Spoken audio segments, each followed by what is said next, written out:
All across Montana, people are making a difference. Hank was assigned to my classroom as a 4th grade student. He stayed in the classroom as a 5th grader when I transitioned up, so I did have him 2 years. My name is Hank Edward Sikowski Palin, and I live in Missoula, Montana, and I go to C.S. Porter now, and I'm in 7th grade.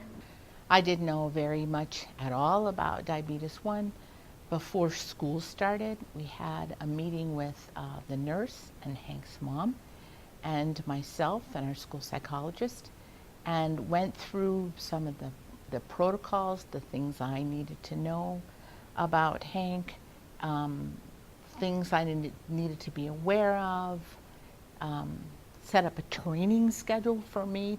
Type 1 diabetes is where your pancreas does not work at all, and you have to produce insulin yourself by either wearing an insulin pump or injections, and it's most common in younger kids like me. For me, Hank's mom was the expert, and I needed to learn to call her and talk to her and trust her and have her trust me that I was paying attention. We had a private place that he could just step out and check anything and the kids wouldn't be around.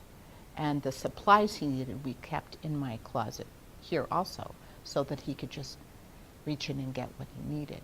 He had a case that he carried with him if he went to another classroom. He was always to have that with him, so we made sure that he was always prepared if he needed it. The reality is that we're lucky enough to have a nurse that's on call. We don't have a nurse in our building, but she is on call and can come and contact us anytime. We know that's not the case everywhere, and so the team can be trained and the team can handle the student and help the student up, but the team has to be trained completely, and there are ways to do that, and so that you can deal with a kid as you need to, and then contact nurses later on for more information you might need on a non-emergency basis. But the team can do it. The team can be trained to help out with that student.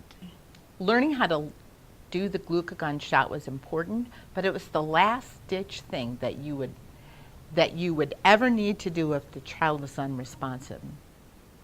It's just real life. They're there, so they need to be treated like what they are. It should not handicap them in any way. They should just be going ahead living their life. Well, for a sport, I do track and field, and it's really fun, and diabetes has never stopped me from doing anything I like. And if I feel low, I just take a 15-minute break and have a juice and check my blood sugar. Other teachers who maybe didn't have the connection with mom would say, oh, you know, aren't you afraid to let him do something like that? Or should Hank be going on that field trip? Of course.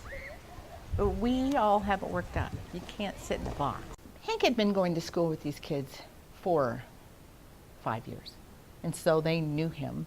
They've all been kind of curious about it, and I've just let them watch me check, and they said that's pretty cool.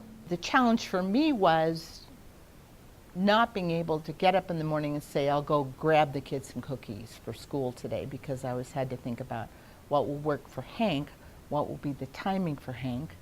Also, there was another person I always had to, let mom know, or if we had a field trip, the nurse and I had a contact about that quite a ways ahead of time so she could get it into her schedule so she could attend at lunch to help make sure that everything was fine. So those are things I had to think about that I had never had to before. Also, it was a real education for me that I had no idea the amount of carbs in certain foods and the effect that it would have on him if we didn't put it in the pump.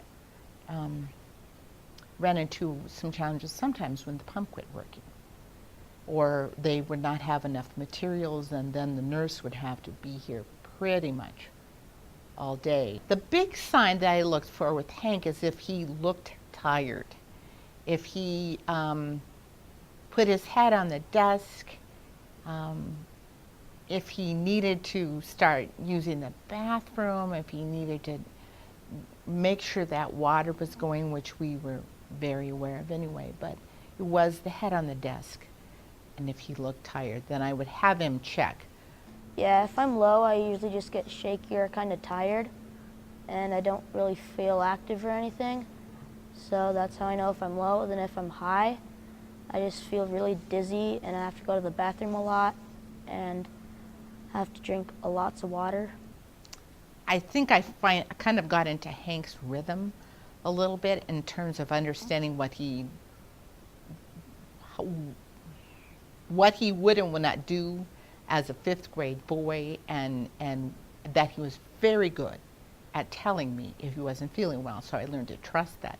The advice I would give to another teacher is make sure you rely on the nurse and rely on the child's team. You don't have to do it all, but you should be the central person that knows where he is and what he's doing all the time. Depending on the age of the kid, you need to interact with them a lot and trust them and say, how are you feeling?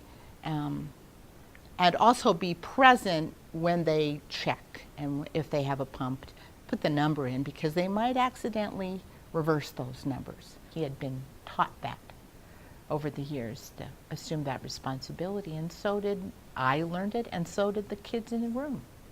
This is what we do. This is how we eat. This is how we are friends. And so what if Hank has diabetes? It's no big deal. Nobody reflected on it.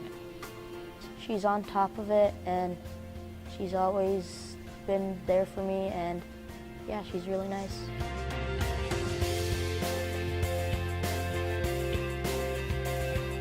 Brought to you by the Montana Department of Public Health and Human Services. Another way we're keeping Montana healthy.